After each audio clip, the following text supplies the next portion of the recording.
Hi, everyone. It's my great pleasure to introduce Kevin Yao. Kevin is a research engineering manager in the private computing group at Google NYC, and he's also a PhD student at Columbia University in the CS theory group. And interestingly, Kevin did his undergrad here in CS at Waterloo, and his research interests are in cryptography, security, and privacy, and their intersections with data structures. And in particular, he has been working on private information retrieval and private set intersection, and some of his research related to these areas has been deployed to billions of users across Android and Chrome. And I'm very interested in hearing Kevin's talk. So Kevin, please start. All right. Thank you for that great introduction, Mohammed. So today I'll talk to you guys about some of my work in private information retrieval. I'll tell you guys about a deployment at Google and some improvements and limitations. Throughout the talk, feel free to stop and ask any questions that you want. All right, so what is the outline? I'm not going to assume any prior knowledge, so I'll tell you what private information retrieval is. I'll try to motivate why PIR, or private information retrieval, is so useful through a real use case that we deploy at Google to Chrome OS devices. Afterwards, I'll tell you guys about improvements that our group has come up with in variants of peer that are important, called keyword and batch peer. And finally, I'm going to talk about some limitations of very recent PIR works with preprocessing.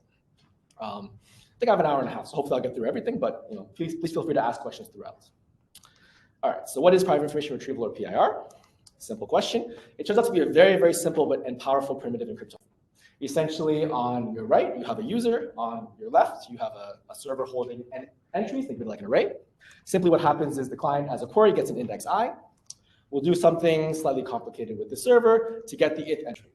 And in particular, so this is very easy without cryptography or anything. This is a very simple thing. It's just an array access.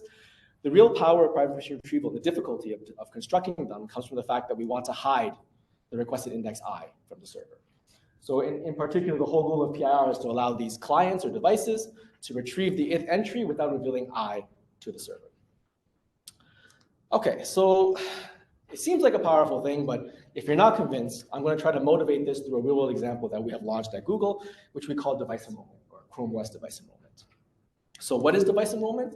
You can think of it as the first time you ever open a device. You open your device, you do a bunch of things, right? And this is what we call the enrollment process. Another way to enact the enrollment process essentially is after a factory reset. Sometimes your device goes, it just doesn't work anymore, you need to restart it. You may factory reset it, and this is also what we call device enrollment. So during the device enrollment process, they do a bunch of these checks behind the scene. And in many cases, it turns out that there are very important checks that need to be done. One very important one is the following. Essentially, what happens is Chrome OS devices are built for specific organizations. Let's say Waterloo, they may want to hand out Chrome OS devices. So what ends up happening is OEMs, or hardware manufacturers, will build these Chrome OS devices in batches for them. And then Google will hold a set of all of the device identifiers related to this batch, right? So in particular, before we enabled PIR, what would happen is these devices would upload these hardwired device identifiers to Google. But it turns out these are pretty sensitive. In fact, they're like uniquely identifying for a device. So in particular, what we wanted to do was enable these sort of checks, for example, where Chrome OS devices to check whether the device is managed using their device identifier and figure out whether they get these special privileges for being managed or not. So for example, if you are managed, maybe you might get extra software packages for free, or you might have to go through some administrative process, etc. Okay, so what does it specifically mean? In particular, this can be sort of the problem can be oriented in the following way, where the Chrome OS device wants to upload some encrypted version of its device identifier. Google has a set of all the managed identifiers, and simply the device wants to learn the following question in an encrypted way, simply, is my device managed or not? And if it's yes or no, it'll go on its own path afterwards. Okay, so when we're designing such a system, we have to come up with design principles. So one of the first design principles which we have to care about is device privacy, right? This is the whole problem to begin with. In particular, whatever the Chrome OS device does, really the server doesn't need to learn about its device identifier. What it really wants to know in the end is my device managed? And if so, I need to go through one of these two flows. But it really shouldn't know that, hey, is what my exact device identifier is, because it's sensitive, and in many cases, You can imagine that most Chrome OS devices in the world are not managed, right? So for consumer devices, why would I be uploading PII that's unnecessary? So this is the first thing. When we're going to design this, we want to make sure that no knowledge about the device identifier is learned by Google servers.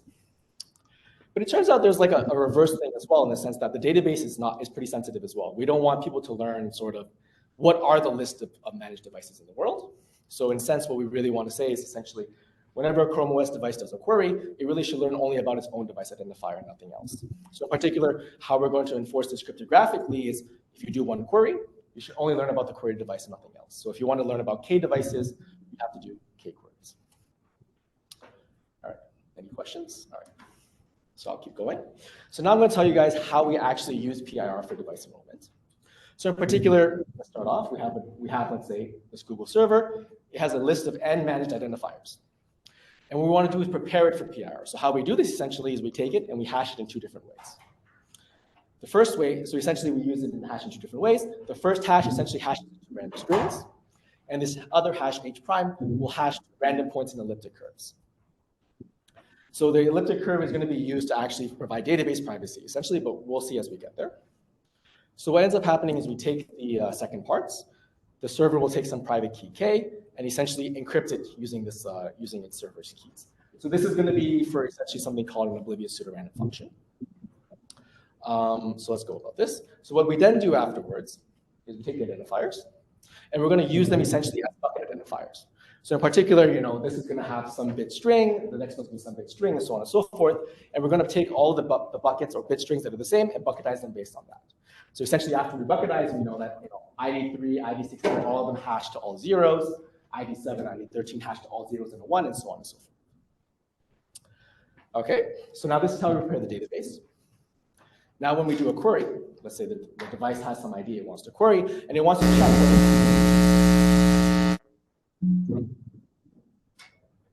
was that the wrong answer? I don't know. It sounded like a game show. Okay. All right, I'll keep going. So this is how the database prepares its database. So now when a device or a user comes in with a query ID, what it'll essentially do is it'll do two queries simultaneously. Number one, what it'll want to do is, it'll hash its identifier, a string, and it wants to retrieve the bucket associated with this hash. So to do this privately, we essentially use a PIR. So what we do is we actually use a PIR here to get the second bucket. On top of that, we're going to generate some random key R ephemerally locally and do what's essentially called an OPRF. Right? We're going to take the hash of an ID and essentially exponentiate to this random R, and this essentially is an oblivious PRF. So this is for database privacy. It's not so important. Nevertheless, it's part of the protocol. And then what ends up happening is after you do this, your response will be essentially the encrypted bucket from the PIR. You're going to get the response of the oblivious pseudorandom function. And sort of how does the server sort of use this to, or how does the client use this to get the answer? It'll simply take the encryption, decrypt it.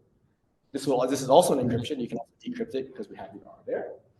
And finally, what we end up doing is doing the following. We simply check. We check if h prime ID of k belongs in this set that we retrieved from the server. And it turns out that this is enough to check whether your device is managed or not, or whether it appears as a member in the list of the server set. So I'm being very, very high level and very, very rough and crude in general, because my goal essentially is to motivate the fact that PIR is very important. This specific example that we use is actually a little old and obsolete. It's hard to migrate large systems to newer PIR schemes, so therefore we use a little older one. But I'm trying to justify the fact of why we should study PIR and why it's so important. Any questions? All right, so let me get into this. So let me see sort of, I promised you two design principles, right? Number one is that the server should learn nothing about the device ID. So to do this, we can simply see what the user uploads to the server, right? And there are two components. There's one which is a PIR scheme, which we already said is private. And the second essentially is h prime ID to the R. Because of the random R is generated as an oblivious pseudorandom function protocol, you can see that actually the server will never learn anything about the query identifier. So that part's done. And this part is a little bit more complicated, but it's not too hard either, because of essentially we want the user to learn nothing about anything that the server has except for its device ID. To see this, essentially all we have to do is look at the response from the server, right? You can quickly see that the bottom part depends nothing on the database and only on the ID of the query that the user ID queried. So therefore, this doesn't matter. And here, these are all encrypted essentially. It's a part of the OPRF. They're all encrypted. So therefore, you can actually see like if you go through, like, let's say, one more gap-Diffie-Hellman, you can prove actually that the user can only learn exactly only if their identifier exists in the list and nothing else. So sort of you get both of these for free. You get not for free, but you get both of these things as desired. Okay, so I went very, very crudely and roughly through the use case and sort of the example. So we have an open source GitHub with all of this implemented that we actually use in deployment, and we have a blog post telling exactly what we do. We actually call this thing private set membership, but it does use PIR underneath the rug. And if you're interested, I encourage you to take a look at this and take in more detail. But again, I said I went through the protocol very high level because it uses some more obsolete PIR schemes that are not the state of the art. Nevertheless, this is deployed. It's used by every Chrome OS device in the world. So it's deployed at scales of 50 to 100 million devices. And it's a good example of why PIR is so important and why we should continue studying and making it faster to have more use cases in the real world. Okay, any questions? Yes. Bucketing, is that done once or per query it's done? It's done once. It's done once. So if you find another thing that's in the same bucket, you can figure out if that's also. Yes, I avoided this fact, but you're correct. And essentially, to sort of solve that, you need to use something called a partial oblivious pseudorandom function, where you encode the bucket ID into this thing, and that's the way to get around that. I avoided, in fact, actually, our first deployment used exactly like this, and there were attacks like this, and therefore, if you use a partial PIR, you can get around it. I can tell you more about it later, so it's not so important. I'm trying to focus on PIR here, but you're right, that is a side effect, and that's a good thing for point. Okay, all right.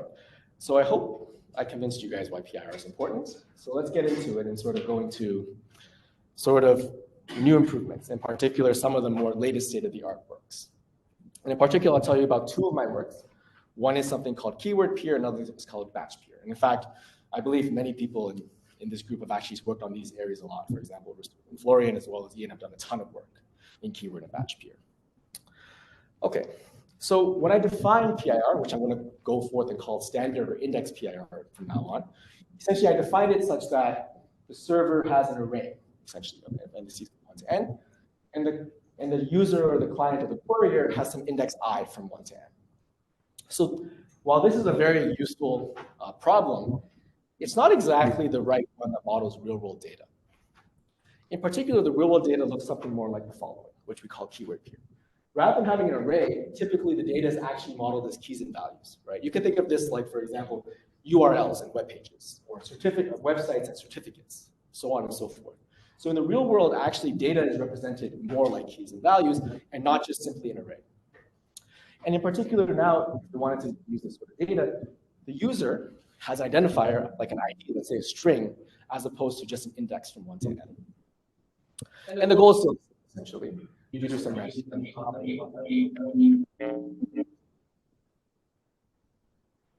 keep going. Okay. All right. So the query is going to query, and the goal is if this ID that is queried is equal to any of these n identifiers, you're going to get the associated block B. Otherwise, you should get null and say essentially you're not a member of the database. So in particular, this is a natural problem, and it actually is quite a bit harder than standard index peer. So in fact, if we think about it more carefully, I think Rasul brought this up, that we did this bucketing to get around this fact in the prior works, right? In practice, what we really want here is keyword peer, right? We have these are strings. You can think of it as strings in a sparse universe. And when you do a device identifier, we actually want to do keyword peer, right? So I'm trying to show you that keyword peer is actually a very important concept and one that we should really study as it's important to real world data. Okay, any questions? All right. So now I'm going to go through some examples of what was priorly known for keyword peer before our work. So it turns out there's a very, very simple way to convert from a keyword peer to a standard peer. If, for example, the client held a list, a client mapping essentially, for each identifier in the database, it could have a listing saying, ID1 maps to 1, ID2 maps to 2, so on and so forth. So it can use this mapping essentially to look up the map locally, find the right index, and then do a standard peer query, right? The problem is this is linear client storage. In fact, if these blocks are not so large, why couldn't the client just store it locally to begin with, right? So in other words, client mappings aren't the best. In fact, but it's still used actually. Some of the latest works actually were still using this. Okay, so that's not a great solution. There's another solution based on cuckoo hashing, where essentially the server will encode its database using cuckoo hashing. So what cuckoo hashing does, if those don't know, they take strings from a very large universe and hash it down to something very small. So essentially the universe will become the size of the database, essentially, roughly speaking. So this actually sort of achieves the goal. The problem is for any identifier, when you use cuckoo hashing, it appears in one of two locations. It'll appear in maybe hash 1 of ID or hash 2 of ID. So the problem is, let's say you use cuckoo hashing, you did standard peer, you end up doing 2 peer queries, right? So you have to do a peer query for H1 of ID and H2 of ID because if the client has no clue which of these, it's guaranteed that the queried block will appear in one of these 2 locations, but you don't know which one. So this, again, has the concern that now you've doubled the request and response size. So there are some techniques to compress the request size, but there's no techniques to compress the response size. So you've essentially doubled your response size. And in practice, this is huge, right? Because PIR in practice has response sizes of, like, say, hundreds of kilobytes, and you're doubling this. So it's non-trivial. All right, so this is the second approach. The final approach is actually from Waterloo, Retrieval and Florian's work, called constant weight equality. So roughly speaking, hopefully I'm not going to butcher this too badly, tell me if I do, but roughly speaking, what you do is you take these identifiers and represent them based on strings with low Hamming weight, essentially. So you can guarantee that when you have a specific universe size, you're going to pick a specific length and specific Hamming weight so that every identifier will be uniquely mapped to some low Hamming weight string. And essentially afterwards, what you do is you upload sort of an FHE encryption of this bit string and then do equality checks on all of this. So this actually seems to work, but unfortunately the problem is that this requires higher multiplicative depth. In particular, it depends on the Hamming weight that you choose for your strings, which depends on the universe size. And for those who are aware of how FHE works, you have to, when the depth becomes larger, you have to pick different ciphertext parameters to make sure that the noise fits. And as a result, this higher multiplicative depth ends up incurring some sort of increase in response size and request size, potentially. So to summarize the 3 prior approaches, I put them in the table here. The client mapping has linear client storage, but it has perfect encoding size and response overhead. The cuckoo hashing has double the encoding size and double the response overhead. And finally, the constant weight by Retrieval and Florian have constant client storage, have perfect encoding size, but unfortunately, the response overhead is somewhere between 2 to 9x, depending on how big your universe is.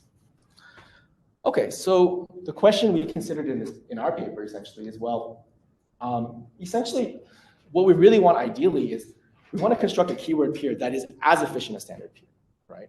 What we want in this table essentially is constant client storage, very, very close to n encoding size, and 1x response overhead, right? Because really, keyword peer is the thing that we need for applications.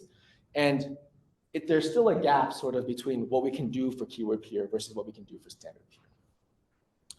So this is the problem we studied, and the answer sort of is, yes, we can. So in a paper that with 2 of my co-authors, Sarvar and Mike, we essentially showed a construction called sparse peer that answered this question affirmatively.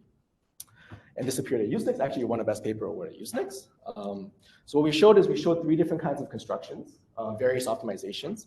But essentially, this really answers the question where we get the constant client storage. You get encoding sizes of 1 plus epsilon. This epsilon will show up later in sort of how hard it is to pre-process the database.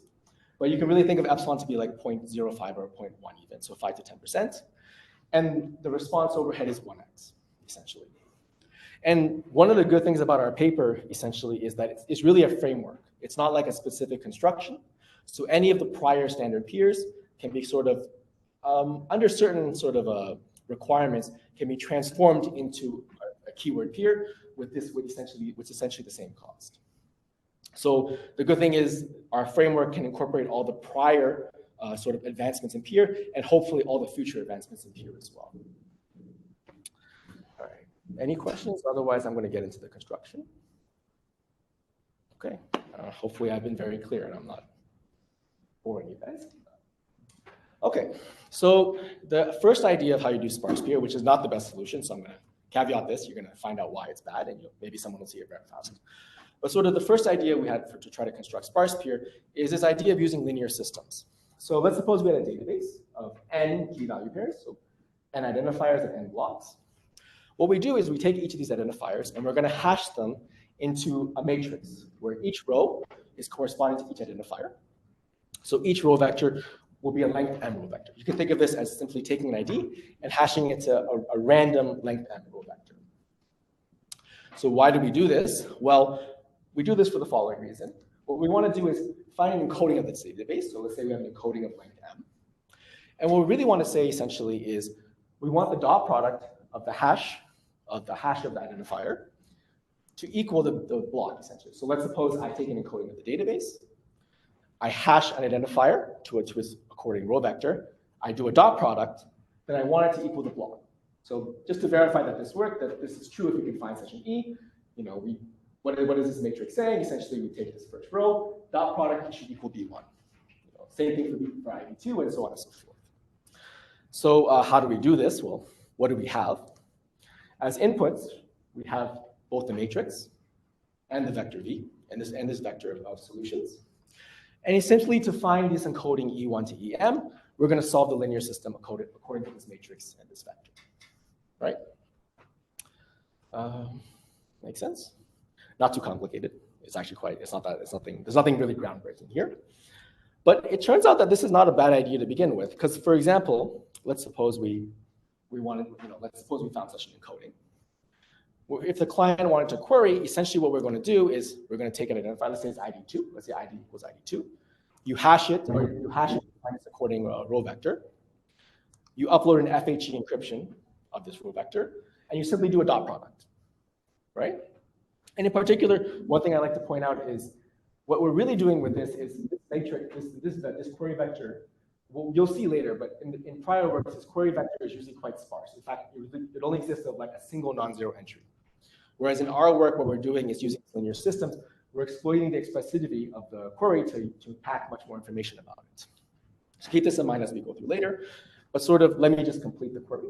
Let's say you do this. You upload the dot product. You upload the vector. The server does a dot product.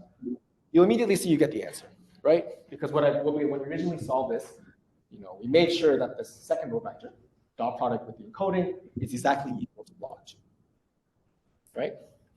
Okay, so we're done, right? It turns out there's a problem. Maybe some people have noticed it already, but so going through the list of things that we wanted, we got the client storage to be constant. It turns out if the row vectors are truly random, you need the encoding size to be just a little bit larger than n to make sure the system is solvable. You have multiplicative of 0, and you have response overhead 1s. Okay, this is the problem, right? The communication is actually linear. In particular, the communication is most likely as large as your database to begin with, so you could have just downloaded everything. So let me see why. Essentially, what is the client uploading? The client is uploading an M vector of FG encryptions, right? And this most likely is larger than this already. So you might as well just have downloaded this to begin with. Okay, so let me take a side here and try to figure out how does this solve in like standard peer? Standard peer doesn't have linear communication. So it turns out standard peer uses this very neat trick of recursion. Or actually, I'm not sure what it's called in prior works. We always call it recursion, but it might have been called something else. But okay, the idea is you have an index I equals 2. What you do is simply, rather than, one way to do this essentially is to upload a one-hot vector encoding. What they do instead is actually take it and represent it as a two-dimensional matrix, for example, right? So maybe you did it by square root n by square root n. So rather than uploading a single vector of length m, what you can then do is upload 2 vectors of length square root n. Right? If you wanted the second entry, you simply upload a 1 for the row and a 1 for the column, right? So you can actually do this beyond 2 dimensions. In fact, you could do 3, 4, so on and so forth. I only have 2 dimensions is why I show this, but more generally, what you can do is represent the database using d greater than or equal to 2 dimensions. And the communication cost will essentially become d times n to the power of 1 over d. And the multiplicative depth is d. And in fact, this is the technique used by state-of-the-art schemes in Spiral and Onion Peer. So if we wanted to be like the original goal was to become as fast as Spiral or Onion, then we have to use this, right? Our scheme should try to use this. So let's try it. Let's say you had this hash to random, this vector is truly random, and you can try to factor it out. But there's no way to do this. You can quickly see. In fact, if this is a truly random vector, there's no way to take it and split it up into two vectors of size square root n, such that their cross product will equal this. And this is like information theoretically impossible. Okay. So that was the first idea. That doesn't work. So we need a new approach. Let's go to it. So, okay, first of all, any questions with this? Okay. So the second idea that we do is take the first idea and expand on it. And this idea of partitioning. What we're going to do is we're going to take the database, let's say it used to be a M, and we're going to partition it into, let's say, 3 parts here. I'm doing 3. Simultaneously, we'll take this matrix that we had before and also partition it into 3 parts, such that each partition of the matrix will correspond to some partition of the encoding. So for example, I color-coded them here. If you can sort of see, that's exactly how the inner products work. So those are the corresponding partitions in the matrices. And the idea now is, rather than sort of taking an identifier and encoding it through the entire row vector, instead, it'll be assigned to a random partition, which will encode a random part in that partition. So for example, ID1 will appear in the second partition, and the rest outside of it will be zeros, and you'll do this for everything else as well. So in particular, each identifier will be assigned to one partition, and in that partition, it will get a random row vector, and everything else in every other partition will be 0. Okay, so why would this be useful? Well, one thing I'll say is that you're still going to solve it in the same way. It's still a matrix, it's still a vector. You're going to solve for this encoding E1 to EM. There's a slight technical detail that I'm going to say essentially is that these partitions can't be size 1 because you need to make sure that the IDs are uniformly distributed to be able to solve the linear system. But it turns out if you do the math, the partitions can be polylog in size, and this is sufficient to be able to enable solvability. Okay, so why is this useful, this idea of partitioning? Well, it turns out that once you partition, you can actually factor the queries now. So let's suppose I had 6 partitions. When I hash the identifier, I get something that looks like this. It turns out this is very easy to factor. We can do it in the following way, right?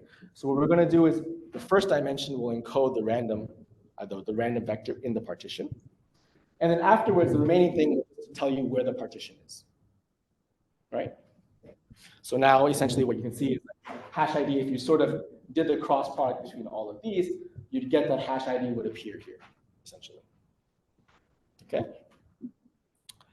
And this is it, actually. So once you sort of get to this is actually how you can, and in particular, if you take a look carefully, I haven't really assumed much about the PIR, right?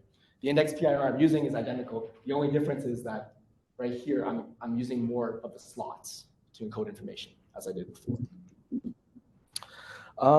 Okay, so that's actually the entire construction. We have a bunch of other optimizations, but I can give you some experiments to show that we actually were able to achieve our goal. So this is a very dense thing, but let's just look at the first sort of experiments there. What you can see is, remember, what we have is we have our 3 sparse pure sort of constructions, and then on the left of each of these things, we have the cuckoo hashing version. Remember I told you that the response overhead was twice as large with cuckoo hashing, and this is sort of what happens. You can sort of see that sparse pure decreases the response size by exactly half for both spiral and onion when you use cuckoo hashing. And we didn't increase the query size at all because the query is literally identical. We just used more slots. Similarly, the computation does increase because of, remember, our encoding size is a little bit larger, like 5 or 10%, but not significantly. So before onion pure with cuckoo hashing requires 3.03 seconds. Now we require 3.04 to 3.10. Similarly here for spiral, we have 1.41. Now it's like 1.05 seconds. But if so like how you can justify the trade-off between lower response sizes and higher computation is simply as we just use server costs. You can see that our server costs are always small, essentially. If you like assign monetary values to the communication and the computation. Right. I have a question. Yeah. Can you go back one slide? Mm-hmm. Like here? Yeah. So are you saying you multiply the h of ID by the encs in each of the dimensions? Like, why isn't the vertical vector enc of HID enc of 0 directly, rather than enc of 1, enc of 0, and you separately multiply by h of ID? Good. You're exactly right. So you can actually do this. You can put this directly into here as well. You're right. That's what we do in practice. I just drew it out to make it more Got it. obvious. But you're right. When you're doing this and implementing this HID should be directly in here, for example. And it also depends. It depends on how big your first dimension is, right? If your first dimension can fit 2 times the row vector, you could do this. If not, you might have to do this. Right. Okay. It really depends. So spiral, like all of these index peers, they have some sort of configurations of how they pick the first dimension versus everything else. The first dimension is typically larger. So let's say 100, 200. So if it's twice as large as this, you can do exactly what you said. If not, you might have to just encode all of it directly. And depending on that, you have to pick the parameters accordingly as well. So when you pick the partition size, you also pick it based on the scheme. Thanks. Good question. Any other questions? Okay. So I'll tell you that this paper also has a bunch of other constructions to make this much faster. We use more efficient matrix instructions to make the solving of the random system faster. One of my co-authors came up with this great idea of gray encodings to actually make the partitioning less restrictive. So in fact, you can have the row vectors actually go across multiple partitionings. I think one of my other co-authors came up with a great idea of using client storage for partitioning to reduce the partition error, to make it to make the encoding as small as possible at the cost of some larger client storage, not linear maps, but something larger. And finally, which I'm going to talk about now, is we can use sparse peer to come up with something of an improvement to batch peer. Okay, so what is batch peer? Batch peer is a different kind of PIR. Again, you can also consider keyword batch peer, but to make it simple, I'm just going to consider batch peer here, where instead of the querier having just one query, it can have up to k queries to do simultaneously. So it's just a standard thing. You can also make it a batch. You can also make it a keyword version by having these as IDs and values, and that being IDs. But regardless, you can call that batch keyword as well. So if you think about how to do this, there's a trivial algorithm that can just apply. You just do the standard peer k times. But this has server time n times k. And typically, we want to do much better than that. For example, if k is equal to square root n, for example. So it turns out there's been a lot of work on sort of doing batch peer. I believe the best transformation is by Angel, Chen, Laney, and Set in 2018 from SMP. And they have this great idea. If you're going to do k queries, they take the original database and split it into 1.5 times k databases, such that their total size remains approximately linear, 3 times n. And the idea essentially is what you're going to do is you're going to do a single peer query for each of these databases. So in particular, each of these queries will be assigned to one of the 1.5k databases, and you're sort of going to do 1.5 times k keyword peers. Of course, since there's only k queries in this 1.5k sort of databases, some of them will be empty and null and useless. But you're going to sort of encode all of these k queries into one of these 1.5k databases that do 1.5k keyword peers independently. But as I told you earlier, before our work and before, I guess, Rasul and Florian's work, there wasn't a keyword peer yet. So this is 2018. This is before all our work. So sort of how they did this was with the client mapping, actually. So essentially, they would do this client mapping and do this. So one thing we immediately noticed is, well, we don't want the linear client storage, so we could immediately apply sparse peer instead, right? It's not that interesting, not that complicated, but if you apply sparse peer, you can get rid of the linear client mapping and sort of do everything you want immediately with the same cost. So sort of, if you have batch peer with sparse peer, you get constant client storage, and we get total computation that's 3n, which is pretty cool. It's independent of k. But there is a problem, actually. There's one sort of challenge, is that the request and response overhead are 50% larger than optimum, right? We have to do 1.5 times k peer queries, right? So over here, we have to do this. But if you think about it again, I told you this trivial algorithm where you just did a standard, where you just sort of did peer k times. That actually has only k overhead, right?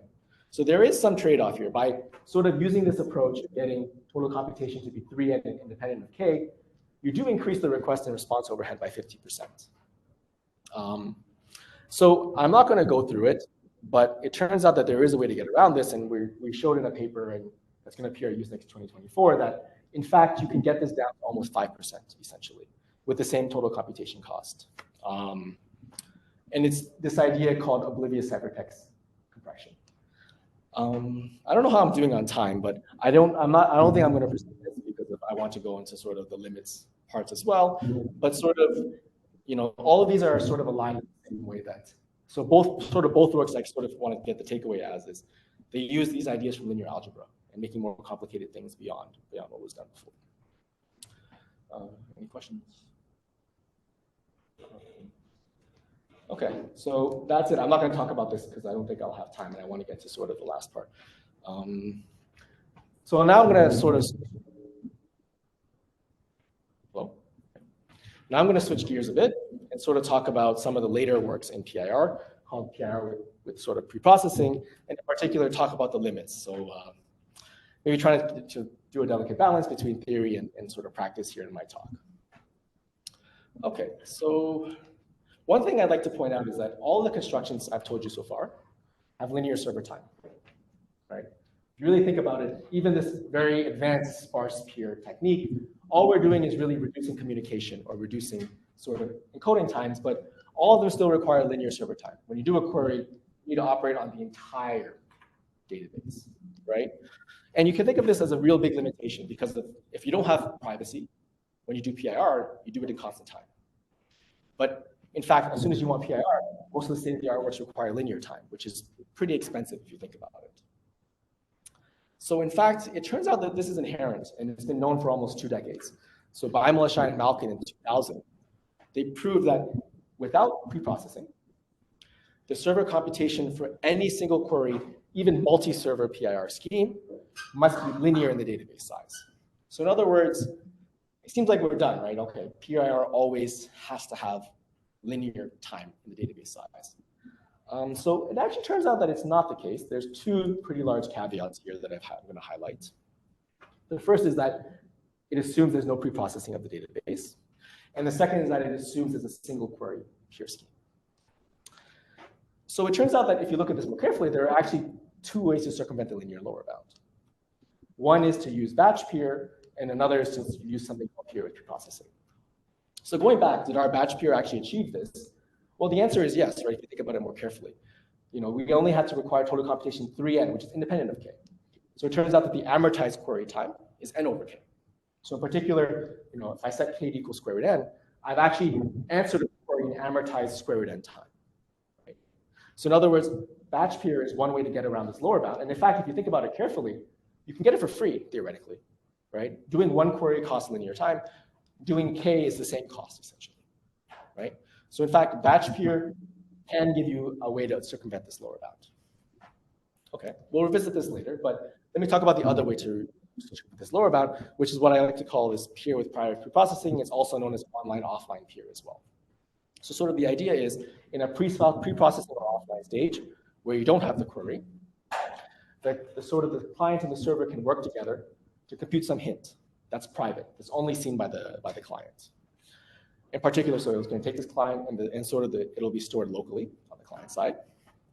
And the goal is when a query comes in, the hope is to use this preprocessed hint that's independent of the index and make the query stage much faster, essentially. So essentially, because of the lower bound required that there was no preprocessing, hopefully this preprocessed hint will help you get sublinear server time. So the 2 complexity measures that are usually considered here are the hint size. So how big is your hint? Because if your hint is the entire database, we know how to do this. It's interesting to consider hints that are much smaller. And then the other is the computational time. It's how much time you do per query. So sort of what we mean is here, R is the size of the hint and T is the server time, essentially. And remember, the goal is to try to get this to be sublinear. So it turns out that this was studied in many different names, essentially doubly efficient peer, private stateful information retrieval, offline and online peer. But a very, very recent work by Henry and Dima, so Corrigan, Gibbs, and Kogan, they actually showed that you can construct things that have very, very sublinear time. So in particular, there exist constructions where like the server time times the hint size is order n. So if you wanted to play with this, you can in fact say, for example, you can set T and R to be square root n, and therefore you get square root n's server time, which is very, very sublinear, right? And in fact, Corrigan Gibbs also showed where, I don't know why there exists a lower bound. Essentially, every construction has to require T times R to be equal to omega n over polylog n. Okay, So let's put sort of everything we know into a chart. We can sort of consider two dimensions. One is whether you're doing single query or whether you're doing batch query. Another is whether you're considering no preprocessing or private preprocessing, right? So we know that a single query with no preprocessing requires linear time, and we have upper bounds that match. And in fact, going from single to k query, at least theoretically, is free in terms of server time. You can get k queries at the cost of a single query for free. Now, simultaneously, from the work by Corrigan, Gibbs, and Kogan, we know that actually you can get t times r is equal to order n when you do private processing, right? So sort of the question that we can ask is the following. Can this also work for private processing, right? Sort of here, we were able to get k queries for free. Could we also get k queries for free here, right? So in other words, the question is, can you sort of get a double win? Can you win twice? Win from private preprocessing and win from queries. And in particular, it seems like it would make sense, right? Because without preprocessing, it works. So with private preprocessing, it seems like it could work as well. And this would be a good idea. Any questions so far on the problem? Okay. So it turns out that surprisingly, the answer is no. In fact, in one of my works at Eurocrypt, we essentially showed that you actually can't combine these two somehow, surprisingly. You can only use one or the other to get sublinear server times. So in particular, what do I mean? Sort of the main lower bound that we prove here is that for any computationally secure, even multi-server k-query peer with private processing, so let's say multi-server constant, multi-server but constant number of servers, where only one is sort of compromised, we essentially show that, this lower bound, where we show that the product at the time in size must be actually equal to n times k. So in other words, if you think about this carefully, this essentially means that there's a trivial algorithm in peer with private processing for batch, where you just run the query k times, right? And what this lower bound shows, in fact, is that that's optimal. So there's no way to actually batch when you use private processing, which seems interesting because without preprocessing, you got batch for free, right? So if you're interested in this condition, the other condition essentially is saying, you can always ignore the hint and just do a standard peer, right? A standard batch peer. So essentially, this is the condition of just doing a batch peer directly. So sort of going back to our graph, we essentially show that in fact, somehow both preprocessing and private preprocessing behave very differently when you go from single to batch query. Here you get it for free, here you pay, essentially. Okay. So I guess one other caveat I'll note is that this lower bound actually improved also on the previous lower bound for single query directly, because this lower bound had lost some polylog factors, but we come up with some new techniques to actually not lose this polylog factor. So in fact, this is like the tight lower bound as well, and it improves on single query by some polylog factors. Okay, so I'm going to tell you guys about the proof of how this goes. But before I do that, I need to tell you what model we use to prove our lower bounds in. In particular, I'm going to point out that there's a very big caveat with our lower bound, in fact, that we assume there's no server preprocessing. We allow the client to preprocess some hints, but the server is not allowed to preprocess. It must store sort of the array as is, essentially. Okay? And in particular, our lower bound model also only charges sort of, for any algorithm that you do, you're only charged a single unit of cost when you access an entry from the database.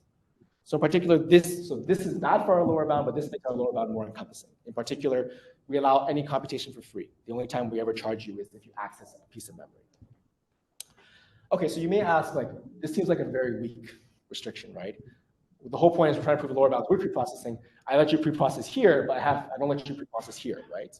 And you may ask why. Well, it turns out the reason why we study this is that it turns out that there are very significant barriers to proving lower bounds in general models. So let's suppose a general model is where the server is allowed to do whatever it wants. If you were to prove our exact same lower bound in that model, you would imply, like, we would end up proving something called the online matrix vector conjecture, which is a very, very widely studied, popular open problem fine-grained complexity that no one knows how to prove. So it'd be very surprising if you do that through PIR, and therefore it's unlikely. Don't try to prove lower bounds for general models, essentially, is what I'm trying to say, because this is a very, very hard problem. And sort of this justifies us to use this sort of model. So is the opposite of that true? Like if you assume that the conjecture. No.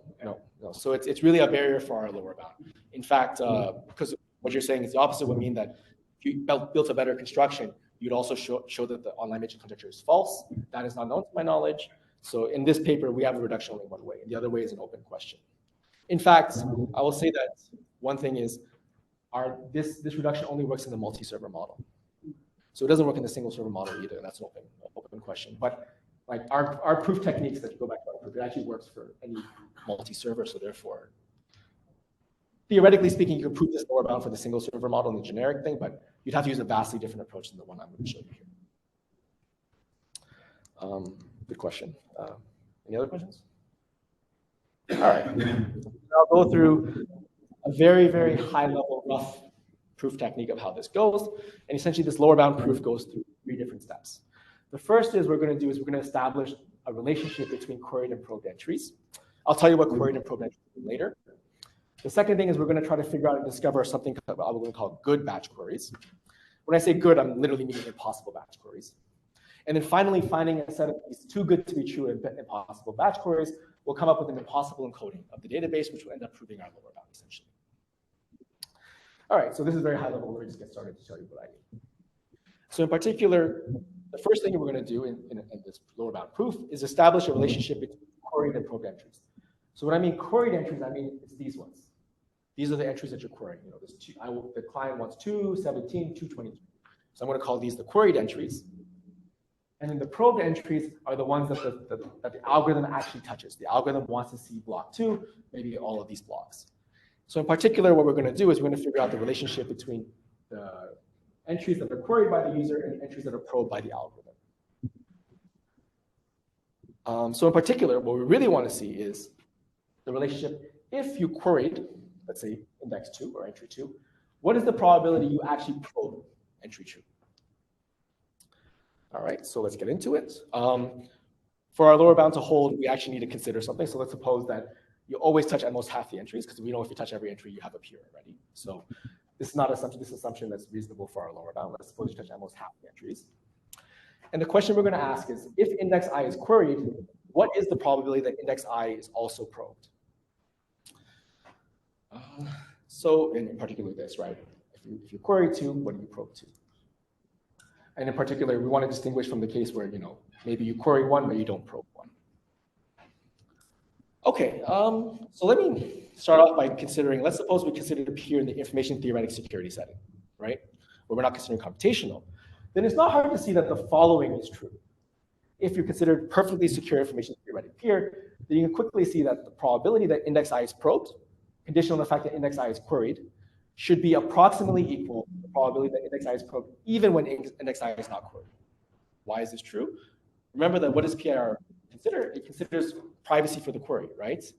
If somehow whether index I is probed is related to the fact that index I is not queried, it would break privacy.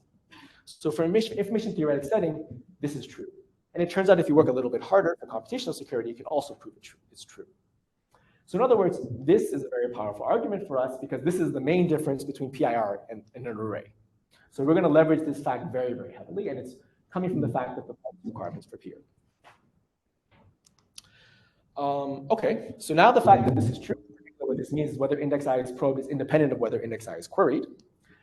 If I'm querying at most half of the entries in the database, and they're independent of whether an index I is queried or not, you can quickly see that the expected number of queried indices that are also probed must be at most half.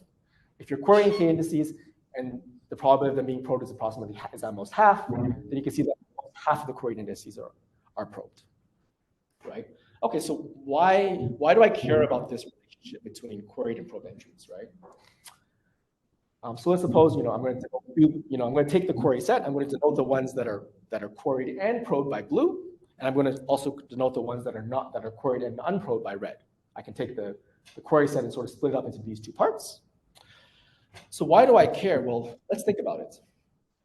This is what the algorithm looks like. It probes 2, it probes whatever is over here, but it doesn't probe 1 and 223. But by correctness, the client does retrieve block 1 and block 223, right?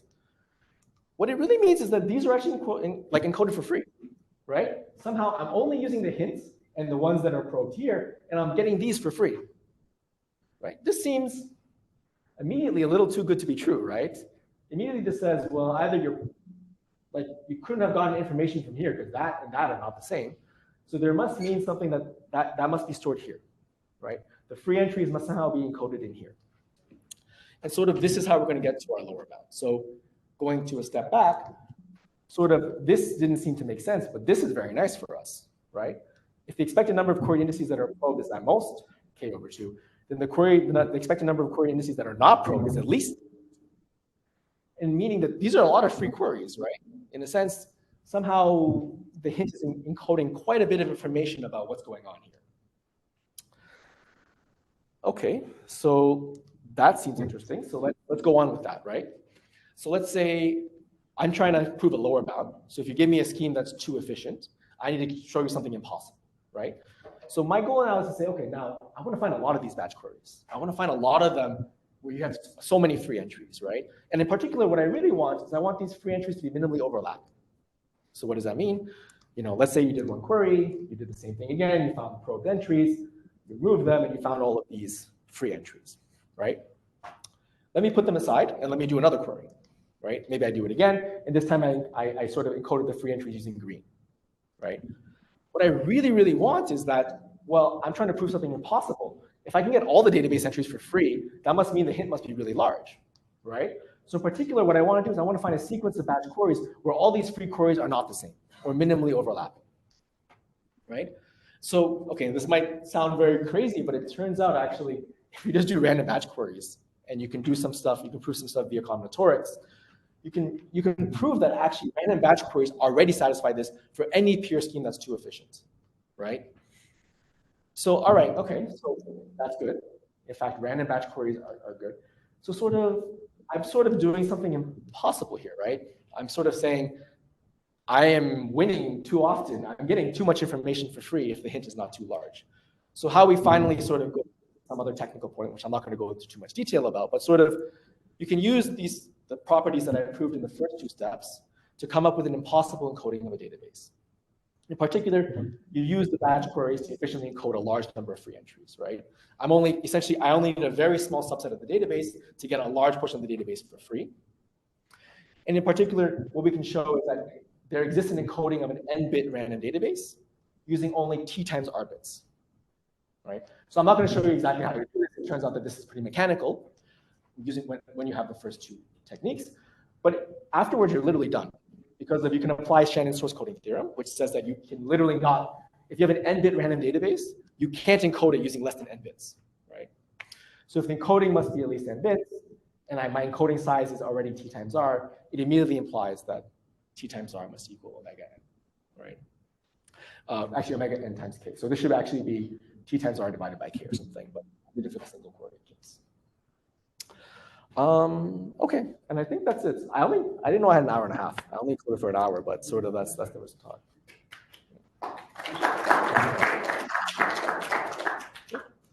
So I have a question about this last lower bound result. So for the PIR that you want to prove the lower bounded gates, are you assuming that the PIR is perfectly correct?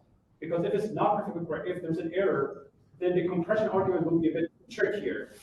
But I guess that's everything should go through, right? Exactly. So we prove the lower bound even when you have error at most 1/3. Okay. Essentially. And you're right. Long story short, that 1/3 will appear somewhere here. You get like 1/3 of the free entries. Because we only care about that the free entries are correct. And if you apply, let's say, Yao's minimax, you can switch the randomness and get a perfectly scheme under some sets of randomness, and that would work, for example. So long story short, if you have 1/3 error, it just becomes divided over here. So it would appear somewhere, but the lower bound still holds, actually. But a good question, yeah. In fact, I think lower bound even holds for security up to constant advantage even, it turns out. Yeah. So it's a very, very, very strong lower bound, actually. Yeah.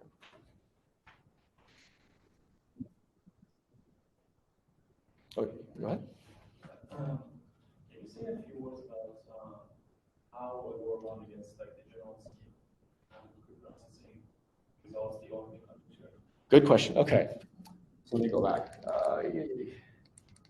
How far back do I have to go? Just to make sure everyone's aware of the question. This is the question. So essentially, I think the question was, essentially this, to show this proof essentially, right?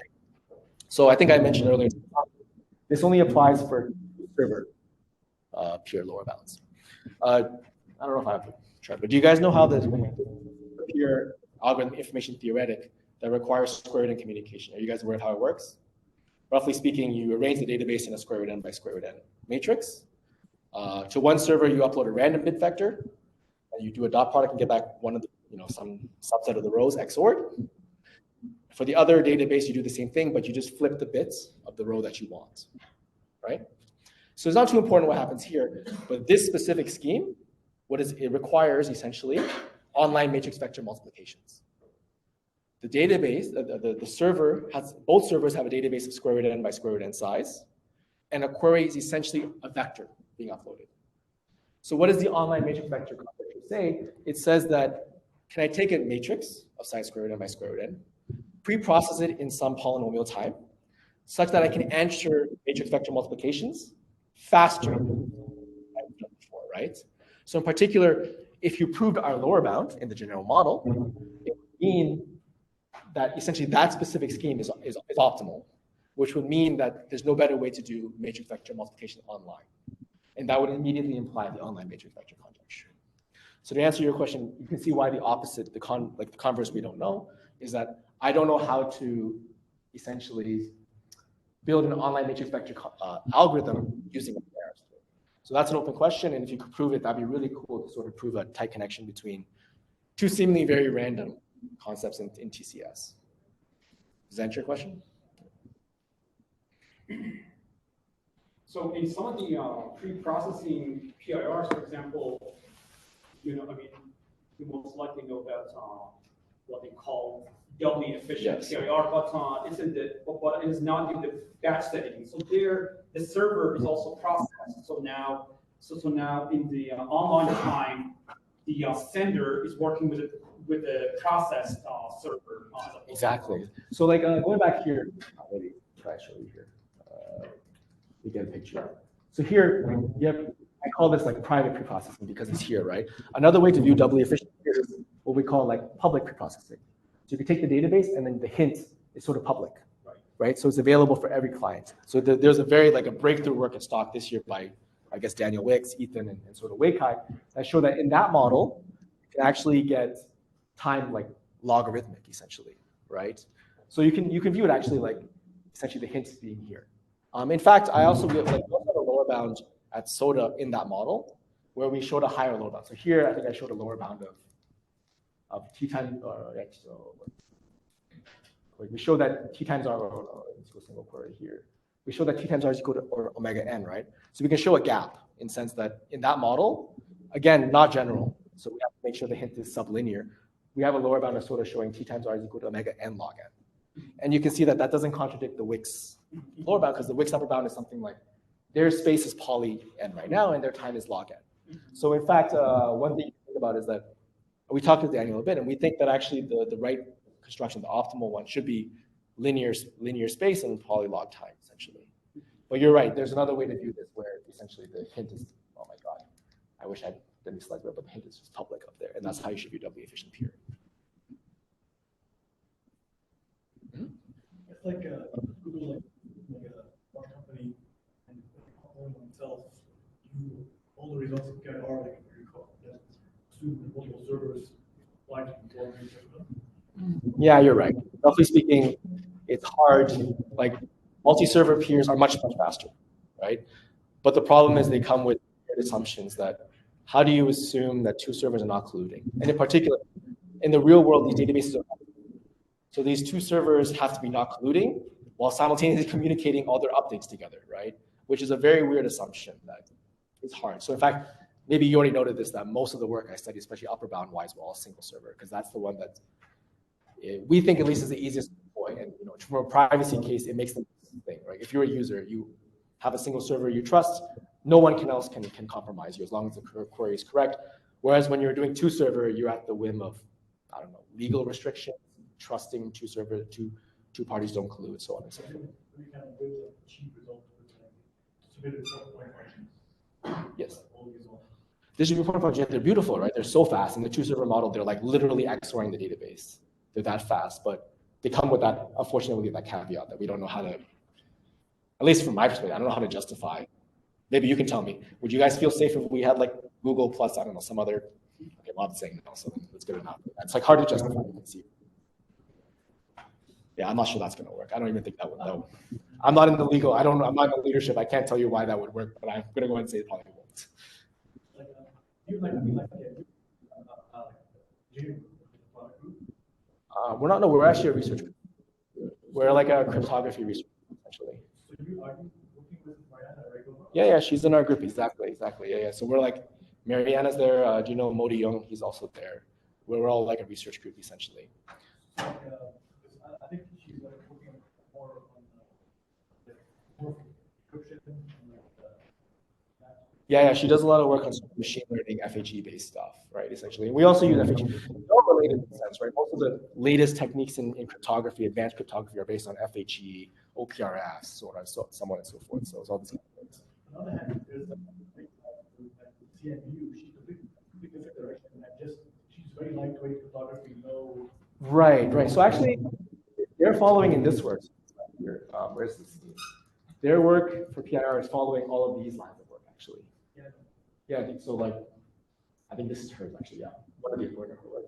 So all of these offline, online peer schemes, somehow by using, they can go very lightweight. They don't require FHE. They only require like one-way functions, essentially.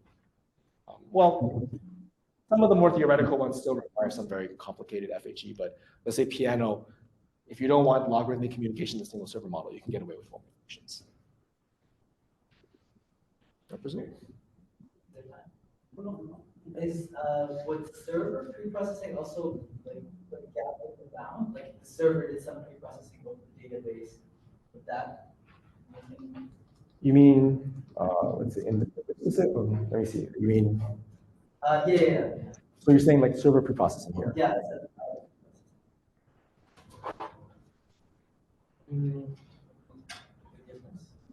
I don't know, actually. Good question.